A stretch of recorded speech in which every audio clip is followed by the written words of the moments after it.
Welcome back to my channel. আসসালামু আলাইকুম। আশা করি সবাই খুব ভালো আছেন। আজকে আপনাদেরকে বানিয়ে দেখাবো পাখির বাসা। কিভাবে খুব সহজে সেমাই দিয়ে পাখির বাসা বানাতে পারবেন সেই রেসিপিটি আপনাদের সঙ্গে শেয়ার করছি। সেমাইয়ের এই পাখির বাসাটা বানানোর জন্য প্রথমে এখানে আমি 100 গ্রাম সেমাই নিয়েছি। সেমাইটাকে একেবারে ছোট ছোট করে ভেঙে নিয়েছি। সেমাইটাকে একটা সাইডে রেখে দিলাম। এখানে নিয়েছি কেকের মোল্ড। এটায় প্রথমে আমি ঘি ব্রাশ করে দিচ্ছি। এটায় ভালো মতো ঘি ব্রাশ করে নিলাম। এটাকে একটা সাইডে রেখে দিচ্ছি। এদিকে চুলায় আমি একটা প্যান বসিয়ে দিলাম।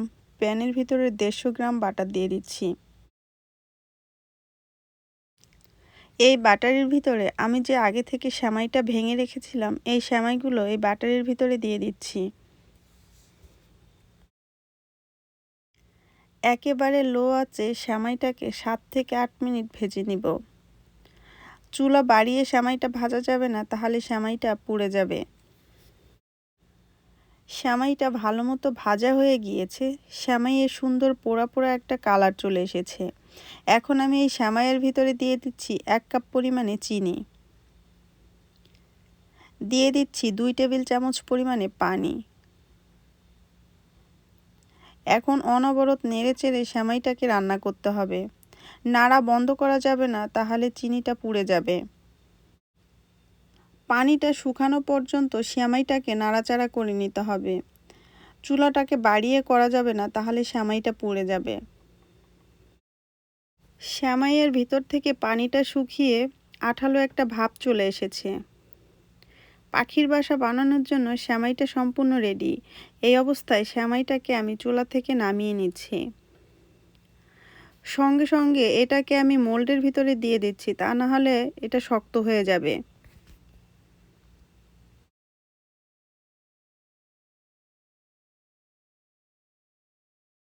এই চামচ দিয়ে চাপ দিয়ে ভিতরে একটু ফাঁকা করে দিচ্ছি।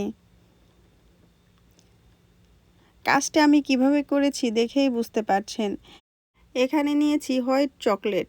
চকলেটটাকে প্রথমে আমি ওভেনে গলিয়ে নেব। ওভেনে চকলেটটাকে আমি গলিয়ে নিলাম। আমি একটা পাইপিং ব্যাগের ভিতরে চকলেটগুলো ঢুকিয়ে নিয়েছি। এতে করে চকলেটটা মাঝখানে দিতে সুবিধা হবে। এদিকে পাখির বাসাটাও ঠান্ডা হয়ে গিয়েছে। সামান্য একটু চাপ দিলেই পাখির বাসাটা উঠে যাবে।